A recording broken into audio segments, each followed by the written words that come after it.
Want to control Xumo TV with your voice? It's easy with Alexa. First, open the Alexa app on your smartphone. Search for the Xumo TV skill. It's the official one from Comcast.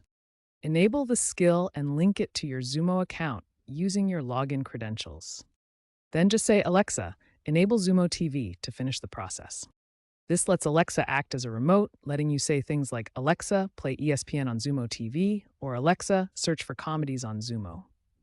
The app was updated in early 2025 to make voice controls faster, reducing response times by up to 20%. Once set up, you can use a variety of voice commands to control Xumo TV.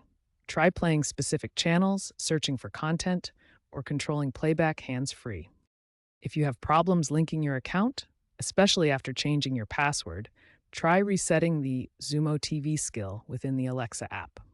According to Comcast support forums, this fixes most issues. Comcast now also includes opt-in features for voice data sharing, ensuring compliance with privacy regulations, and enabling better content recommendations.